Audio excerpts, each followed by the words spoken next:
yet again. You mind opening us up? Court shoes, and I'll be right there. All right, thanks, sir. Dear Lord, thank you for the opportunity of getting together again as the Rotary Club of Lawrence. Bless this food to our bodies. Bless this program as well. And be with us and help us to serve the community as you would have us. Amen. Amen. Thank you. Join us as we do our Pledge of Allegiance. I pledge allegiance to the flag of the United States of America and to the republic for which it stands, one nation under God, indivisible, with liberty and justice for all. Now's my favorite time because Claude's going to announce our speaker. And so, thank you so much, Claude. My speaker today is Brenda Stewart. She's been living in Lawrence County over 30 years. She's the owner of her own professional consulting business and works with law firms, small businesses, and nonprofits to help them develop realistic and attainable goals. Brenda's also the owner and publisher of the Lawrence County Buzz, and that was launched in September 2020. And the Buzz is a website and e-newsletter that is for Lawrence County and about Lawrence County. Believing that the best way to serve your community is to make a difference is to get involved. Brenda's been active in Lawrence County and for years and has served on multiple boards. On the state level, Brenda's a member of the Commission on Lawyer Conduct, which is an appointment by the South Carolina Supreme Court. Just last month, she was confirmed and appointed by Governor McMaster to sit on the South Carolina Veterans Trust Board.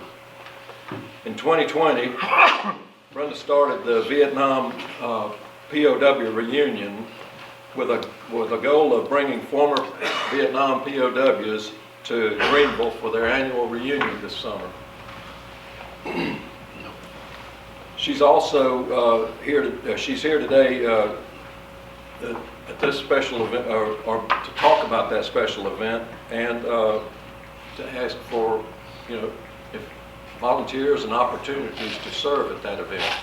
So, without further ado, Brenda.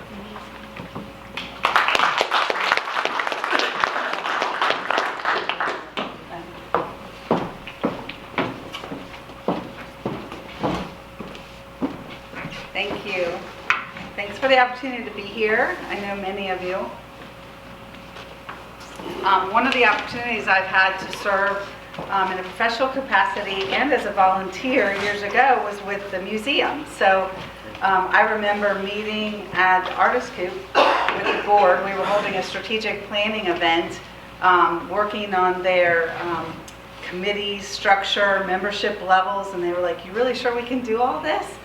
And I said, "Yes, you have to." I said, "You're on the cusp of really, coming out." And it was just at that point when the Witherspoon building came up as an opportunity, and we launched those campaigns. So congratulations, you guys have done a great job, and that's been wonderful to see.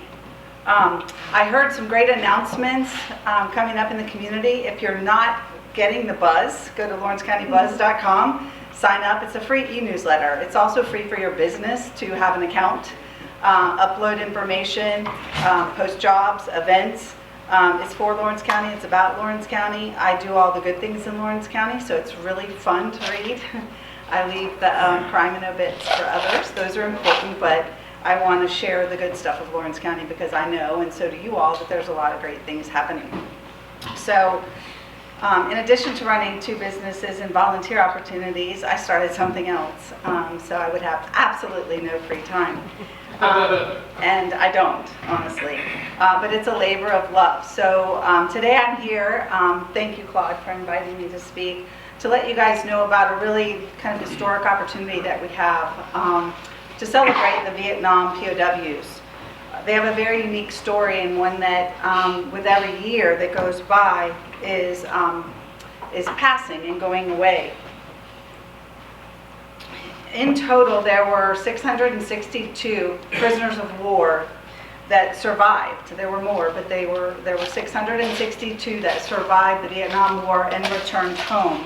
Some of them were held, fortunately, for only a few months. I think one even 6 or 7 days. but many of them were held years, some of them 6.5 years. Alvarez, he's the president of their group now, was held 8.5 years in captivity. In their time of captivity, they experienced unimaginable amounts of torture, physical and mental abuse. Some of it on a daily basis, and a lot of that was for many, many years. When Ho Chi Minh was no longer in charge, I will say, because a lot of people don't know this, that the torture period stopped. And so they did have a couple of years towards the end where they were still prisoners and captive, but it wasn't as nice as jail or prison, but at least they were not being daily tortured. They had a mission to resist, survive, and return with honor, and they did. These are pictures of them at some of their previous annual reunions. Only, well, it used to be 401, but there have been 6 that died this year. So less than 400 of them are still alive today all across the country. The youngest is 80. The average age is 86, and Quincy Collins, who will be attending the reunion in Greenville, is 96 years old. Each year they come together to celebrate their unbreakable bond. They started this celebration with Operation Homecoming, which was in 1973, thus 49 years. This is the 49th Freedom Reunion. Operation Homecoming started in February of 1973, and it went until sometime in April, and that was the mission to bring all of them home. Since then, they've had annual Freedom Reunions, one on the East Coast, the next year on the West Coast, and vice versa. Those reunions typically have about 40 to 60 of them, plus their spouses or significant others attending.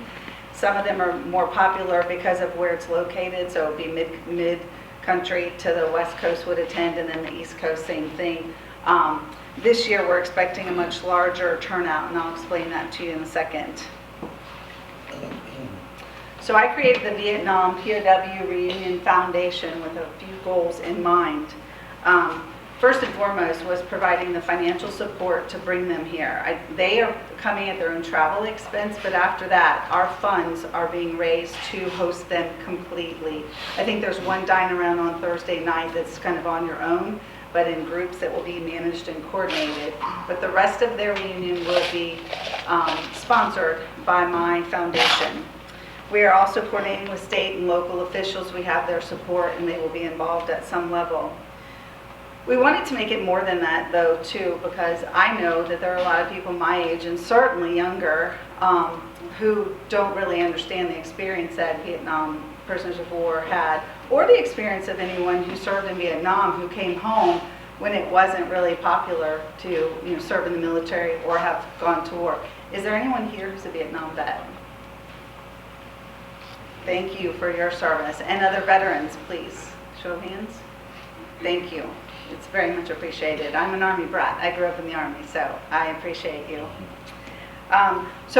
This reunion for them is a little bit different. We have created educational opportunities and opportunities for the community to engage with them. We want people who don't know as much about it to learn more, to meet them, and to really learn from their stories. So we have created some additional events. Lawrence is growing, but we're not quite big enough to host an event like this. So next time we have something special, I'll book it here. But for this event, it will be hosted in Greenville, which is just a quick drive up the road. The Westin Poinsett will be the hotel or base camp for the event. There's a pre-event symposium, a leadership symposium on Tuesday, May 31st. It will be a ticketed event, something like $30, I imagine. And we have 8 former prisoners of war who will be speaking, 4 of them on the actual experience of the torture, some of the things that I don't think you've heard before. And then the next hour, we will break and come back, and we will have 4 of them talk about the leadership lessons. What did it take, that courage, that commitment, that survival instinct, and that leadership, and how they used that when they came back to transition their family life, so personal issues, work. You know that 82% of them came back, and instead of just cut and run, They stayed in the military till full retirement. That's a huge statistic. I'm sure it's much more than some of the people that get in the military now. They do their 5 years and they get out. It's not the same. People just are transitioning much more. So that's going to be a really interesting event. That will probably be filmed by South Carolina ETV, so we'll have that to offer to schools and around special military holidays to show that information. I said the Westin Poinsett will be the hotel. It's Wednesday, June 1st through Sunday, June 5th. We have a welcome reception and dinner. Then Thursday, Friday, and Saturday they will have excursions, one to Clemson and the Scroll of Honor. And the athletic facility, Lockheed facility is another tour, and then we've also secured BMW tours and the performance track. Apparently that's a big hit, so BMW has been generous to discount that for us, and they will once again have that need for speed satisfied on the performance track. I will not be riding with any of them when they do that.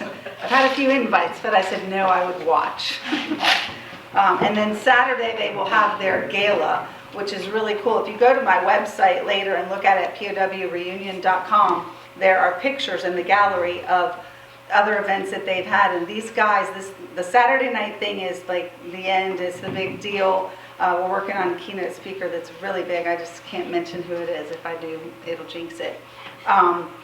But they come in their mess dress. With their medal rack on, or if they can't fit in that anymore, they wear a suit. But this is really what they look forward to, is getting together with each other and having a great time. Some of them have shared with me that from one reunion to the next, or all the ones they've ever attended, they will still see somebody at the current reunion for the first time since Vietnam. And that's because not everybody goes to every reunion, and it's just kind of a mix-up thing. So they very much treasure this opportunity to get together. So how can you be a part of this historic event? And it really is. I will say it's historic for a couple of reasons. I think it will be the last time that a state or a group can recognize them and support them in this way. They've already told me their board is called NAM POW, NAM Vietnam POW, NAM POW board, that next year for their 50th, they're going to the Richard Nixon Library in California. They've been out there for a few of their reunions. And after that one, they're not going to have any more reunions. They had 11 people die last year. They've had 6 die this year, and 2 that they know are terminal with cancer. And then I already told you their age. The way they say it, they are aging out. So they know that this is really one of the last times to get together, which is why I think our turnout is probably pretty high. I looked at registrations this morning on the portal, and I think we're up to almost 100. So we're expecting 100 to 110, plus their spouses, friends, and then family members and friends can attend at a limited number, but they have to pay their way. Just to be clear, we're only hosting the POWs and their spouses. So how can you be a part of this historic event? Share it with others. I heard social media being mentioned earlier. Certainly, we have a Facebook page. You can share that. Share volunteer opportunities. Next month, we'll be launching information, and I can get it to this group so that you'll be aware of it. We will need hundreds of people to help us, escorts for the different events that they're going to. Let's see, what was the other thing? Oh, the Friday night thing too is a big deal. That will be at Floor Field, so we'll need some extra people out there to help navigate the field and just work the program. So lots of different opportunities. Another really fun thing that you might enjoy is the hospitality suite. When they're not doing anything, we will have a hospitality suite at the Westin. It'll be open from breakfast until midnight every night, and we will have it hosted with beer, wine, and liquor. They want liquor, and they gave me a list of what they want. Very specific list. So I'm working on that with bourbon and bubbles, by the way. I'm not going to go to the big chains. I'm going to go local. And so the Westin Hotel let me negotiate that we could bring in our own beer, wine, liquor, any of the food. That's a huge savings for us. So we're really doing this on a shoestring budget. And we want to serve them. So I'm going to have shifts of people serving them, 4 people on a shift for those 4 days when they're here. So that will be fun. Another thing that you can do, if you do nothing else, this is so important, is pray for them. Pray for the event. Pray for those of us that have worked on this so hard already. And for the volunteers, that it will be the meaningful experience that we all hope that it will be. Financial support, that's always helpful. There are many opportunities, and I'm going to skip through the next slide. If you're that interested, you can go to the website. It's easy. But I want you to know, too, that the board that I've put together, the website that has been built, my time, I don't even want to know how much time, all of that is volunteer time. No one on the board is being paid. Everyone knew going into it. Even to attend the events, we are paying. We are not going to anything free. There are a number of different levels that you can consider in sponsorship, but really, I want to emphasize for you that the smallest amounts add up. If we have 500 people at $25, that's a lot more than one person at 1,000, right? So I'm here today to say, if this moves you at all, just a small little donation would be fine. We just opened up a Give, Send, Go fund for that purpose last night, and we'll be using that to try and increase those smaller amounts of giving. Any special messages that you want to include on that, they are going to get a packet with thank you cards. We have a thing called Operation Thank You, and it's pushed out to the schools so that the kids can do thank you cards for them. And any messages that come from funding contributions will also be brought in and given to them in their welcome packets. So, my why. Vietnam veterans did not receive the thanks and gratitude that we show to our military now and in the recent years. Don't get me wrong, we should have been doing it a long time ago. So I'm glad that we have that effort right now. My father was career Army. I was born in Karachi, Pakistan, and moved 13 times before I graduated from high school. More than preacher's kids, literally. It was a tough life at the time, and I thought that it was not the best way to grow up. I wasn't happy. In the older years, it's hard to leave your friends. Those relationships matter more. But as I've grown up now, the grass isn't always greener on the other side. The opportunities that people in this room have had growing up in the same place and knowing the same teacher and friends from kindergarten through high school or college, that's amazing. But my experience was also amazing too. And I think that's where my loyalty and love for the country and those who serve it comes from. It's a personal honor for me to lead this initiative.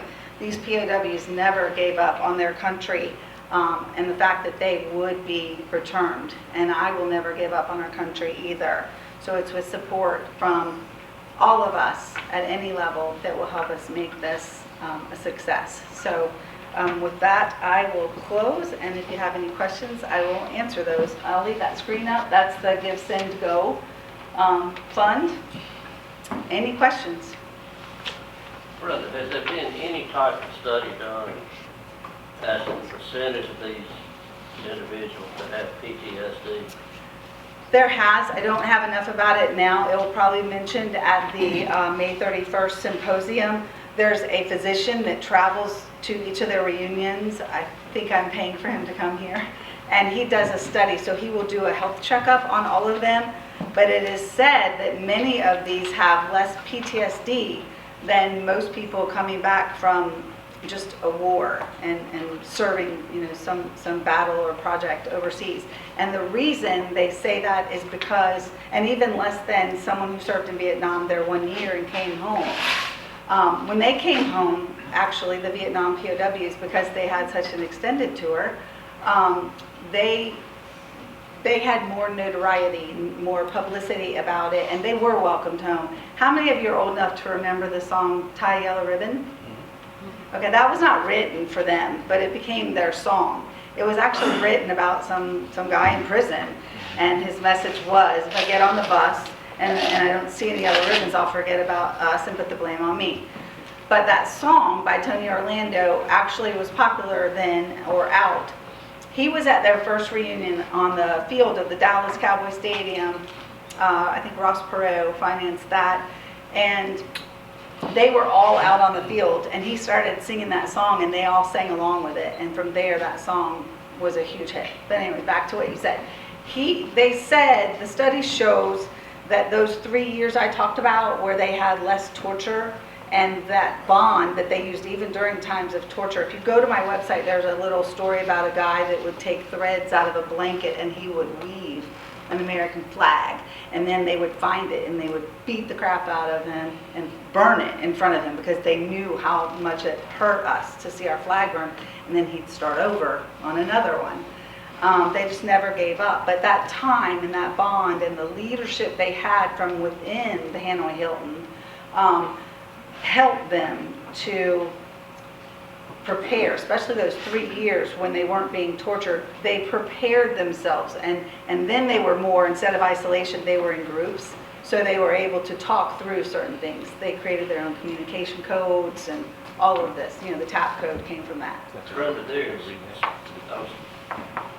I'm sorry. No, but There is study after study after study that shows that events such as this and monuments and placement of monuments is absolutely critical to helping our veterans that suffer with PTSD. And a lot of people don't understand it, but I think it's extremely important. And I commend you for everything you're doing. thank you. And I think there's a special place in heaven for people like you that reach out and help veterans. No, I don't know about that. There's other stuff you don't know. No, seriously, there are a lot of organizations that we're working with, American Legion, WLS Foundation, lots of other foundations, because some of the volunteer opportunities, literally, for others who have served, it helps them as much as it does these vets to have that experience and to be able to work with each other. So, did anybody else have a question or a comment? Okay.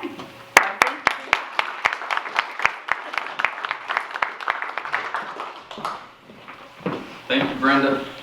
Something I didn't know about, so thank you for sharing and exposing all of us, and anyone who'd like to help, certainly reach out. Thank you, Gray, for coming. Thank you, Debbie, for coming. Thank you, Lori, for coming. If we will stand for our four-way test and our motto.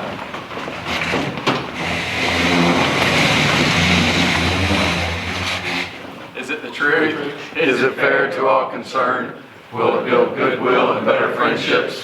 Will it be beneficial to all concerned? And our motto? Service above self. Serve and change lives, Rotarians.